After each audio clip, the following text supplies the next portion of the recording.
saya panggil Dedi. Ya kadang ya itu juga gitu lah. Itu bro. Ada manggil bro ya, ada manggil bro sih Wo. Iya sih Wo, nanti kita harus mengakhiri sesi pertama ini sih Wo. Itu ya. Nanti kita lanjut lagi di sesi berikutnya. Saya turun dulu ya. Monggo sih Wo. Assalamualaikum. Ya, waalaikumsalam warahmatullahi wabarakatuh. Baik, Late Audience, semakin malam semakin menarik saja ya perbincangan kita atau sharing kita dengan si Agus Hidayat. Dan nanti kita masih punya sesi berikutnya, Late Audience, dan Anda juga masih bisa menggunakan telepon kami di 021 398 35905. Untuk mungkin 3 penanya terakhir ya. Juga nanti dari SMS akan saya pilihkan kira-kira mana yang akan saya coba bacakan. Baik, sebelum kita lanjut, kita dengar dulu yang berikut ini. Nah, Light Audience, untuk Anda penggemar film-film blockbuster dan serial ternama, sekarang saatnya bergabung ke Warner TV. Karena Warner TV merupakan saluran film serial 24 jam dengan program tayangan terbaik Hollywood diproduksi eksklusif oleh Warner Bros. Mulai dari serial televisi terkenal dan film blockbuster.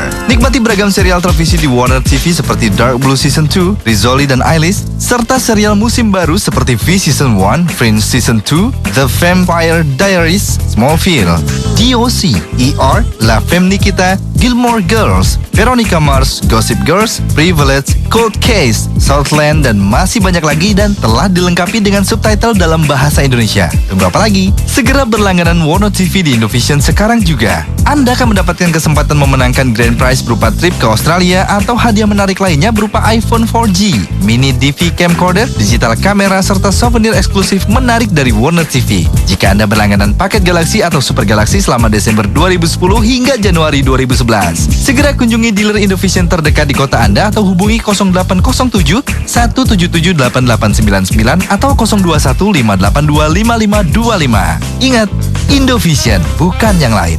You're entering the slow zone. You are entering the slow zone. Light FM. Listen live, anytime, anywhere. You can enjoy 24 hours streaming on www.litefmjakarta.com. Provided by Central Online. Central Online. MNC Tower Lantai 3 Suite 305 Jalan Kebun Sirih nomor 17-19 Jakarta. Telepon 021 2355 0235. Fax 021 391 7700. Central Online, the most reliable internet. Broadcasting live from the 25th floor of Wisma Nusantara Tamrin number 59, Central Jakarta. 105.8 Light FM, the best slow hit station. 105.8 Light FM. The one and only slow hit station. The one and only. Telephone number 398-35900, 398-35901. Short message service 081-880-1058. Fax number 398-35900, extension 102. Marketing Department 525-7892 or click www.litefmjakarta.com. anytime, anywhere. Light FM, best slow hit station.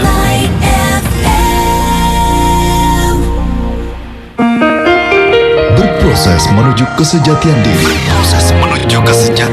Bersama Siwo Agus Hidayat. This is Light FM, the best slow hit station. Ya baik, Light Audience, kita lanjutkan lagi berproses menuju kesejahteraan diri untuk edisi hari ini, hari Kamis tanggal 3 Februari 2011. Oke, dan tentunya masih bersama Siwo Agus Hidayat. Ya, Assalamualaikum Siwo.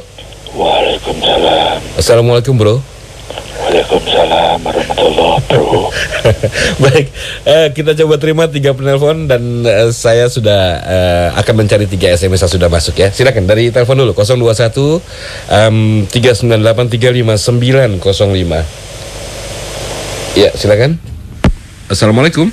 Assalamualaikum, halo. Ya, waalaikumsalam. Dengan siapa ini? Iya, Irwan di Cikeas. Mas Irwan, silakan Mas. Nah, Mas Iwo, tolong dijabarkan khusyuk dalam pengertian yang umum lah ya. Kadang-kadang orang suka mengartikan khusyuk itu selalu dengan sholat. Cuman kalau menurut penjabarannya Mas Iwo, apa nih khusyuk? Ya, oke, Ya, baik. terima kasih. Waalaikumsalam warahmatullahi wabarakatuh. Oke, 2 penelpon berikutnya, silakan. Saya tunggu di sesi terakhir. Assalamualaikum. Waalaikumsalam. Dengan siapa ini? Eko Taman Mini. Mas Eko, Taman Mini, silakan dipersingkat pertanyaannya, Mas. Nah, nyambung yang kemarin sih, mengenai pemberian gelar. Nah, yang dikenal memang dari 4 nabi. Nah, gelar itu apakah bisa disebut spesialisasi dari masing-masing pembawa pesan? Nah, karena itu menurut pemikiran saya saat ini merupakan suatu contoh atau suri teladan. Bisa nggak sebagai umat manusia itu merangkup dari keempat-empat spesialisasi atau tugas yang diberikan kepada masing-masing pembawa pesan gitu. Terima kasih. Assalamualaikum. Waalaikumsalam warahmatullahi wabarakatuh. Baik, satu penelpon silakan 0213985905 bisa Anda pergunakan. Saya akan terima satu penelpon terakhir ya. Dan juga dari SMS di 0818808058. Iya, kita coba bacakan 3 SMS. Sambil menunggu telepon terakhir, Siwo, saya bacakan SMS ya, Siwo ya. Ini dari Pak Lukman di Tanjung Priuk. Assalamualaikum, Siwo. Mohon dijelaskan atau definisinya usaha dan juga ikhtiar. Apa itu definisi usaha dan ikhtiar? Kemudian satu lagi dari Pak Hasan di Bekasi. Apakah musyrik itu, Siwo? Apakah percaya kepada barang-barang pusaka itu juga termasuk musyrik? Oke, itu yang kedua. Kemudian SMS yang terakhir dari Warju di Tomang. Ya, menurut Siwo gimana mendudukan Tuhan sebagai Tuhan, bukan dalam angan-angan atau dalam keegoisan kita? Itu Siwo, 3 SMS ya. Dan satu penelpon terakhir silakan di 021398350905. Kalau tidak ada penelpon mungkin kita coba bacakan SMS satu lagi Siwo ya. Enggak. Telepon aja. Iya, tunggu kalau nggak ada ya udah. Sampai besok kita tunggu Siwo ya. Assalamualaikum. Waalaikumsalam. Iya, dengan siapa ini? Dari Mas Ril Cipulir, Pak. Mas Rin, silakan. Ya. Assalamualaikum, Siwo. Waalaikumsalam. Siwo, saya mau nanya, apakah tugas kita ya, sebagai manusia, tugas kita ditugaskan dari Tuhan, kita sebagai manusia yang pertama. Terus kita sebagai saya seorang laki-laki, seorang anak, seorang suami, dan seorang ayah. Itu aja, Siwo. Iya, baik, terima kasih. Assalamualaikum warahmatullahi wabarakatuh. Baik, Siwo, saya kira sudah dapat 3 penelpon dan 3 SMS, Siwo ya. Sebagai apa tadi? Laki-laki? Sebagai anak. Oh, sebagai orang tua? Sebagai anak. Iya. Waktu yang cukup. Mantap ya pertanyaannya, Siwo. Ditambah waktunya ya? Iya, saya kasih 2,5 jam lagi, Siwo. Sampai jam ya 1:30 gitu lah ya. Silakan, Bro. Yuk. Apa tadi pertama? Kemarin itu juga ada loh satu pertanyaan yang lewat SMS yang kelupaan. Saya mohon maaf deh. Ada yang mengingatkan setelah acara kemudian ngebel, "Lu yang satu belum dibahas." Ya. Oh, mohon maaf dan terima kasih. Mas Irwan, beliau menanyakan apa sih khusyuk? Apakah khusyuk itu hanya dalam sholat saja? Ya, sebelumnya mohon lagi diingat, jangan tergesa diterima, jangan tergesa ditolak, karena saya masih dalam proses, bisa jadi saya benar, bisa jadi saya salah. Tentu yang akan saya sharingkan yang saya pahami dan saya yakini benar. Sepanjang yang saya tahu, definisi khusyuk itu adalah hudurul qalb. Itu bahasa opo, hadirnya hati, ya, itulah khusyuk. Apapun pekerjaannya, kalau kita lakukan dengan kehadiran hati kita di situ, maka disebut khusyuk. Meskipun ada yang spesialnya, yaitu hadirnya Tuhan dalam hati kita pada saat kita melaksanakan pekerjaan. Jadi bukan hadirnya sembarang yang hadir ya, tetapi kita menghadirkan Tuhan di dalam kita melaksanakan pekerjaan kita. Ya, jadi kalau kita melakukan apapun tapi dengan motivasi penuh bismillah, bukan bismi fulus, bukan bismi duit, bukan bismi pandai, bukan bismi nilai, bukan bismi materi, bukan bismi anak, bukan bismi istri, bukan bismi orang tua, bukan bismi saudara, bukan bismi orang-orang, bukan bismi rakyat, bukan bismi bangsa, bukan bismi apa, tapi bisminya bismillah. Dan itu tersurat di dalam hati kita pada saat kita melakukan pekerjaan apapun. Maka saya memahami itu disebut sebagai khusyuk gitu. Nah, memang ada kekhususan di dalam pekerjaan sholat. Itu ada kekhususan karena memang itu diatur dalam fikih sholat, sehingga khusyuk itu merupakan salah satu hal yang wajib di dalam sholat. Meskipun sepanjang saya pelajari ya, itu diwajibkan, ya maksudnya wajib itu hanya pada saat takbiratul ihram. Selainnya idealnya khusyuk, tetapi kalau selainnya itu pudar hatinya tidak hadir, minimal menghadirkan Tuhan dalam hatinya itu pada saat takbiratul ihram. Begitulah kira-kira aturan fikihnya. Tapi kan yang diangkat adalah masalah khusyuk. Apakah khusyuk? Khusyuk adalah hudurul qalb, hadirnya hati. Hati di sini maksudnya adalah hadirnya nilai-nilai Tuhan, bahwa dia melakukan sesuatu itu dalam rangka melaksanakan perintah Tuhan. Itu maka apapun pekerjaannya kalau dilakukan seperti itu dengan motivasi bismillah, bukan bismi yang lain, maka disebut dengan khusyuk. Bagaimana kita bisnis dengan khusyuk? Gitu. Tanya Mas Sem. Bagaimana kehidupan keluarga yang khusyuk? Tanya Mas Sem. Ya bro? Kemudian Mas Eko di Taman Mini tentang gelar yang kemarin terkait dengan 4 orang nabi ya kayaknya ya. Tadi disebut Mas Eko begitu. Apakah itu gelar-gelar spesial? Sepanjang yang saya tahu ya, dan gelar itu dari atas bukan dari bawah. Pertanyaannya, bisakah satu orang merangkum semua gelar itu? Jawabannya, saya tidak tahu, karena gelar itu datangnya tidak dari kita. Dia datangnya dengan terkait dengan pewahyuan. Jadi ya kalau nanti ada yang diberi gelar merangkap semua gelar itu ya kalau dasarnya wahyu dan itu kita bisa buktikan secara valid, ya lah. Jadi pertanyaannya, bisakah satu orang merangkum semua gelar itu? Jawabannya, saya belum tahu. Ya, jelas ya. Kemudian ada Mas Ril. Apakah tugas-tugas kita sebagai manusia? Tugas kita sebagai manusia adalah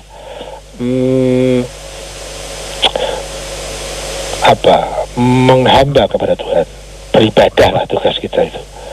Kenapa tugas kita itu? Karena itulah satu-satunya jalan paling tol, paling praktis, paling simpel, paling strategis, paling efektif untuk menyempurnakan diri kita, untuk menggapai kebahagiaan, untuk menggapai semua yang didambakan oleh manusia-manusia baik. Itu jalan yang paling atau mungkin bahkan satu-satunya jalan, yaitu dengan menghamba Tuhan. Karena dengan menghamba Tuhan kita tidak terjebak pada egoisme. Sementara kita tahu dengan segala bukti yang ada pada seluruh perjalanan sejarah yang membuat chaos, yang membuat kacau, yang membuat tabrakan itu karena masalah ego. Nah, bagaimana cara untuk agar tidak ego? Agar kita itu tidak memimpin diri kita sendiri, kita tidak terperangkap oleh kehendak kita sendiri, kita tidak terperangkap oleh kepentingan sendiri, karena terjadinya tabrakan dua orang atau apalagi di masyarakat bangsa, terjadinya tabrakan kepentingan itu karena egonya main masing-masing. Bagaimana agar itu tidak terjadi sehingga ego dan ego itu bisa menjadi relevan dan menyatu pada arah yang lebih baik, mengurangi tabrakan-tabrakan sosial. Ya, jalan satu-satunya pada saat kita menaruh Tuhan itu untuk berkuasa dalam diri kita, agar Tuhan menguasai ego kita. Bagaimana agar bisa begitu? Caranya adalah dengan beribadah kepada Tuhan. Jadi beribadah itu kunci seluruh kesuksesan yang pernah dituju oleh manusia. Itu yang saya pahami seperti itu. Sebab Lalu tugas itu tadi tugas kita sebagai manusia, jadi sangat global. Lalu tugas saya sebagai laki-laki apa? Ya, tadi laki-laki itu bisa jadi dia sebagai orang tua maka berarti bapak, tapi bisa jadi dia laki-laki yang punya orang tua sehingga dia namanya anak. Nah, kalau sebagai orang tua ya berarti dia punya tugas-tugas sebagai suami terhadap istri, punya tugas-tugas menjadi bapak terhadap anaknya. Iya global banget ya karena waktunya sempit. Kalau tugas yang global dari seorang bapak, seorang suami dulu ya. Tugas apa bagi seorang suami? Yang saya tahu adalah tugas seorang suami kepada istrinya itu dia memimpin ya. Tapi ini kalau pakai hukum emansipasi kan nanti jadi itu kan gender gitu ya. Tapi yang saya tahu dari pelajaran-pelajaran agama, tugas spesifik seorang suami adalah memimpin istrinya. Ya, memimpin itu bukan berarti perintah sana sini, bukan.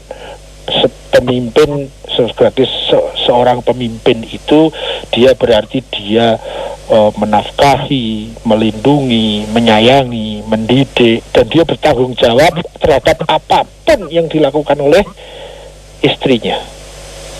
Ya, kalau itu masih dalam lingkup kebimbingannya. Kecuali dia sudah dibimbing, dididik, kemudian dia keluar dari garis kepemimpinan suaminya, itu suaminya tidak bertanggung jawab. Ya. Contoh kasusnya ya antara Nabi Nabi Nuh dengan istrinya. Nabi Nuh sudah melakukan tugasnya, tetapi istrinya mengambil garis yang berbeda. Nah, itu tanggung jawab seorang suami ya sepanjang tugas yang harus dia lakukan. Gitu, kira-kira. Itu globalnya. Tugas seorang bapak.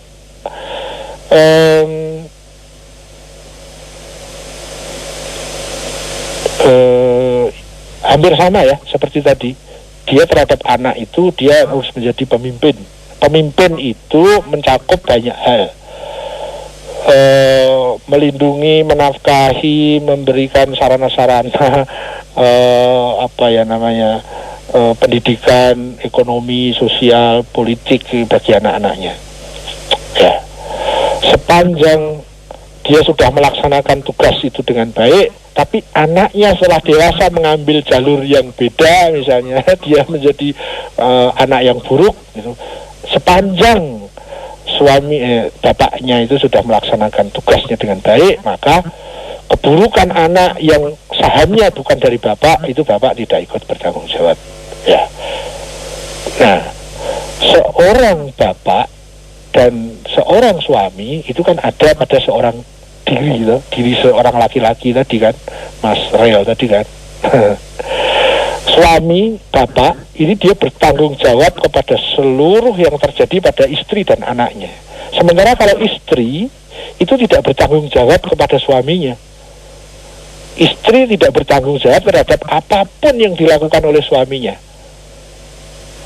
Ya, dan seorang istri tidak punya kewajiban untuk mendidik suaminya, untuk menegur suaminya, untuk mengingatkan suaminya, itu tidak punya kewajiban. Bukan berarti tidak boleh ya, boleh, tapi itu tidak wajib, tidak dilakukan tidak apa-apa. Suaminya jelek sekali, kemudian tidak diingatkan, tidak apa-apa. Asal tidak ikut saham di kejelekannya itu. Karena memang yang bertanggung jawab terhadap istri itu suami. Ya. Jadi kalau suaminya maksiat, istri tidak kena, asal dia tidak bekerja sama. Kalau suaminya itu koruptor, istri tidak kena buruknya, kecuali istrinya kerjasama dengan suaminya, itu sudah kerjasama, beda ya.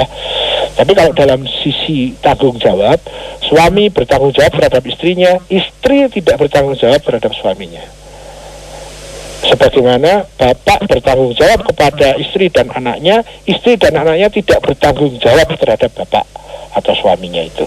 Nah, ini globalnya begitu, lebih detail silahkan HPFM. Kalau anak, bagaimana kepada orang tua? Ada dua substansi yang harus dilakukan sebagai kewajiban seorang anak, yaitu satu, taat pada saat diperintah orang tua dan perintahnya benar. Ya. Yang kedua takzim. Takzim itu menghormati, mengagungkan, dan seterusnya. Tidak boleh menyakiti, tidak boleh berkata kasar, tidak boleh bersitegang kepada orang tua, tidak boleh. Kewajiban anak kepada orang tua yang pertama adalah taat kalau perintah orang tua benar. Kalau perintah orang tua itu difahami, diyakini oleh anaknya tidak benar, maka dia bisa menolak, tapi tetap harus dengan takzim, tetap dengan bahasa yang penuh hormat, bahasa yang santun, tidak boleh sampai menyinggung hatinya, menyakiti hatinya, tidak boleh. Jadi kewajiban primer seorang anak adalah taat pada saat orang tua benar dan takzim. Itu kira-kira. Kita lanjut waktunya. Waktunya masih berapa jam nih, bro? Masih tinggal 13 menit lagi sih, tenang aja. Mas Lokman, definisi dari usaha dan ikhtiar. Yang saya tahu nih, kita bahas bahasanya agak teknis ya. Kalau di masyarakat ya sama, usaha dan ikhtiar. Tetapi yang saya pelajari khususnya terkait dengan masalah takdir wal ikhtiar gitu ya. Qadar wal ikhtiar, qada wal ikhtiar. Jadi di sana menggunakan kata ikhtiar. Nah, bedanya begini. Usaha itu dia menggunakan cara yang benar atau menggunakan cara yang salah, menghalalkan segala cara, menipu sana sini, itu bisa disebut usaha. Tapi ikhtiar tidak. Ikhtiar, dia disebut ikhtiar dibatasi dengan jalan-jalan yang benar, dengan cara-cara yang benar, dengan tujuan dan niat yang benar. Ya, itu bedanya antara usaha dan ikhtiar. Usaha adalah sebuah upaya untuk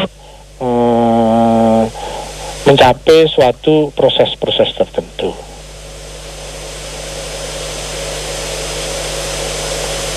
Ya, begitu yang saya pahami. Bedanya antara usaha dan ikhtiar. Jadi kalau usaha itu bisa bebas nilai, mau dengan cara baik, cara buruk juga semua disebut sebagai usaha. Ya, namanya usaha, nyari yang halal aja sulitnya. Nyari yang haram aja sulitnya setengah mati, apalagi nyari yang halal. Nah, itu usaha, itu namanya. Sehingga yang haram-haram pun ditabrak. Itu usaha untuk mencari ekonomi misalnya. Tapi dengan cara yang seperti itu tidak bisa disebut ikhtiar. Ikhtiar itu punya konotasi baik benar. Sebuah usaha, tapi bukan usaha yang sembarang. Usaha dengan tertib dan benar, itu disebut ikhtiar. Kurang lebih seperti itu yang saya tahu ya. Siapa yang bisa memberi tambahan pengetahuan kepada saya, terima kasih. Bisa lewat HP FM. Kemudian tadi siapa ini ya? Percaya. Dari Mas Hasan. Apakah musyrik itu, apakah percaya kepada barang-barang yang dia intinya percaya kepada barang-barang mungkin yang barang-barang itu barang-barang pusaka sih, Wo. Barang-barang pusaka, apakah itu juga termasuk syirik gitu ya. Yang saya tahu begini, syirik itu musyrik tadi yang ditanyakan. Musyrik itu orangnya, syirik itu perbuatannya. Jadi syirik itu objeknya, musyrik itu yang melakukan. Jadi subjeknya. Kita perlu bedakan ya. Jadi apakah musyrik? Musyrik adalah orang yang melakukan kesyirikan. Itu musyrik. Lalu apakah syirik itu? Syirik itu mensyarikatkan Tuhan. Itu syirik. Apa maksudnya mensyarikatkan Tuhan?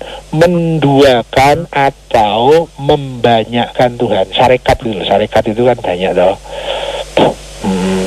Uni itu kan banyak. Membanyakkan Tuhan. Terus apa yang dimaksud membanyakkan Tuhan atau menduakan Tuhan? Yaitu pada saat seseorang mempunyai keyakinan bahwa ada kemandirian lain di samping kemandirian Tuhan. Jadi orang musyrik itu pasti orang bertuhan. Ya. Beda kalau orang kafir itu ada Ya, orang kafir itu orang yang tidak bertuhan. Tapi kalau orang musyrik pasti dia orang yang bertuhan, tetapi dia juga mendudukkan sesuatu yang selain Tuhan, punya kemandirian di samping kemandirian Tuhan. Misalnya apa?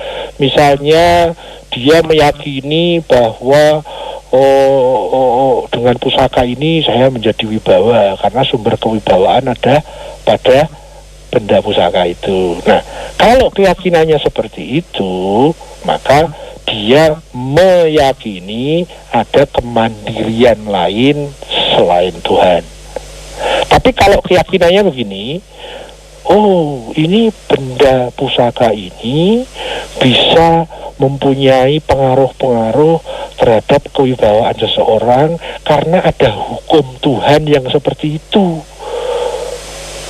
Ya, kalau benda ini baik, maka dia akan bisa mempunyai akibat pengaruh-pengaruh baik yang itu bersumber dari kebaikan Tuhan. Kalau benda ini buruk sehingga bisa mempunyai pengaruh-pengaruh terhadap sebuah keburukan, dan itu sumbernya bukan pada Tuhan, karena Tuhan itu maha baik, maha benar, tidak bisa disandari oleh hal-hal yang bernilai keburukan. Ya, jadi kalau sumber kemandirian itu tetap kepada Tuhan, maka di sana tidak ada syirik.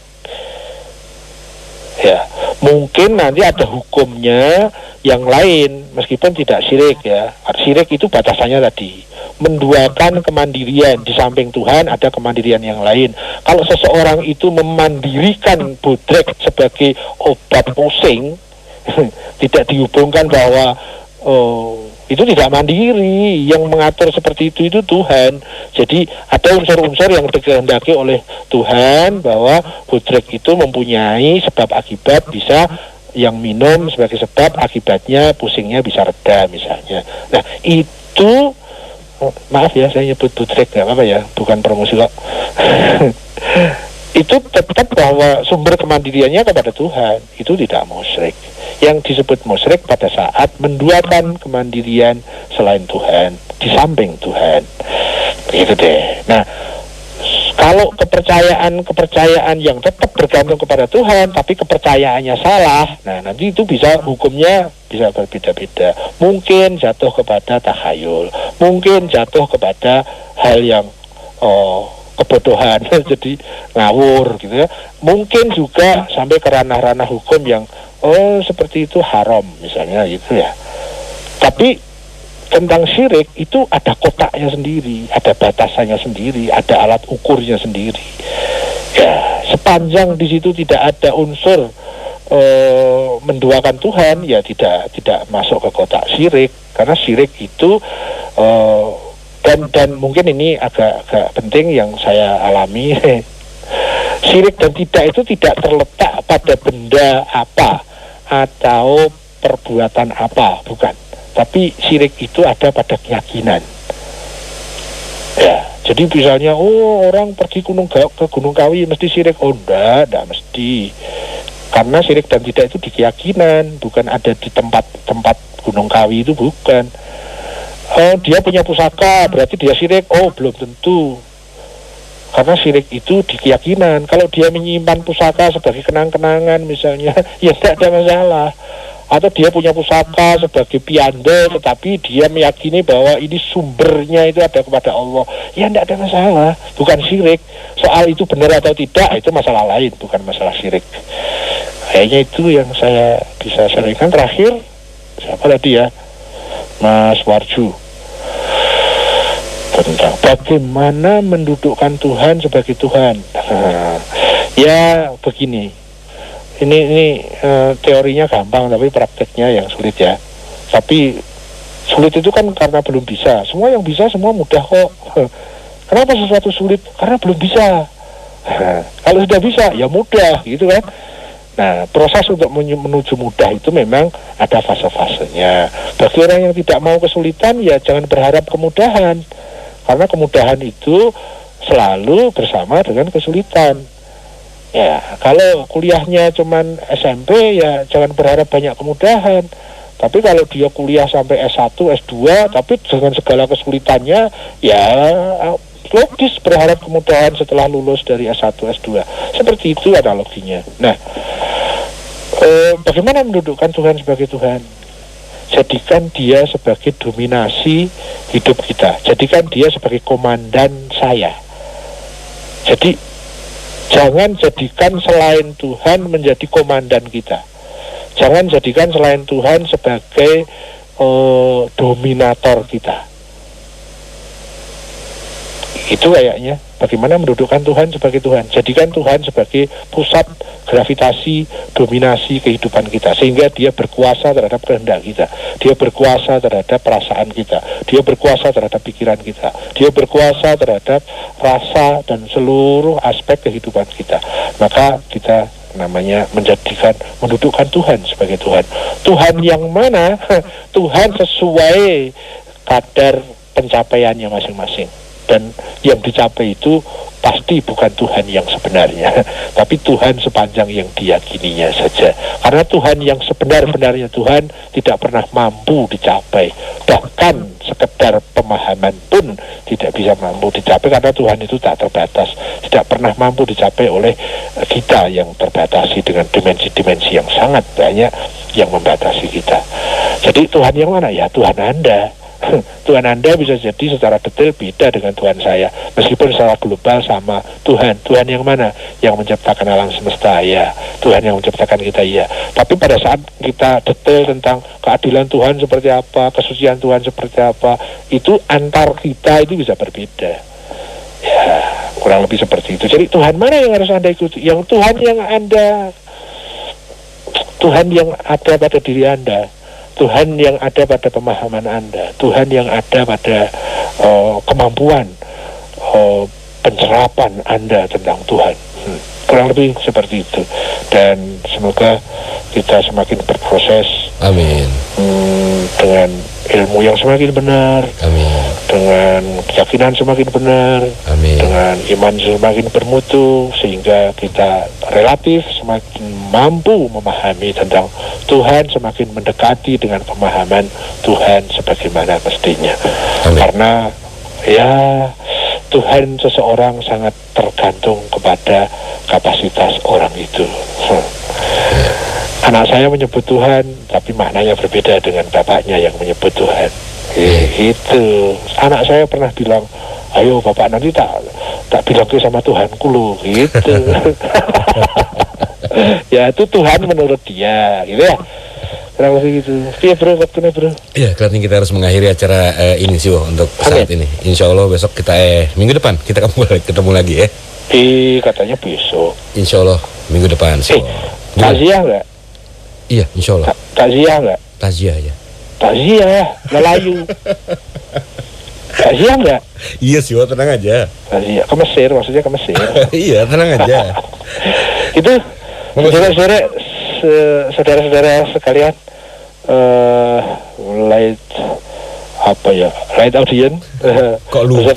Beserta seluruh staf dan keluarga besar Light FM. Terima kasih atas bantuan, partisipasi dan semuanya, dan tentu minta maaf atas segala kekurangannya. Semoga kita dipersaudarakan dalam berproses menuju kesejatian diri dalam rangka penghambaan kita kepada sumber kebahagiaan, sumber keindahan, sumber masa depan, sumber kesuksesan. Amin. Tuhan yang Maha Esa.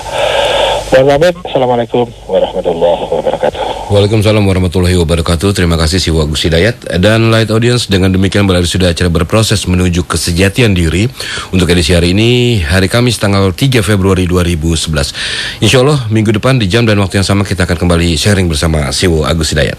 Light Audience, dari Mutiara Hikmah dikatakan bahwa ulurkan cintamu karena Tuhanmu dan tariklah cintamu karena Tuhanmu. Tentu engkau tidak akan pernah kecewa. Saya Monis mohon diri, kita ketemu lagi dalam Holiday Request.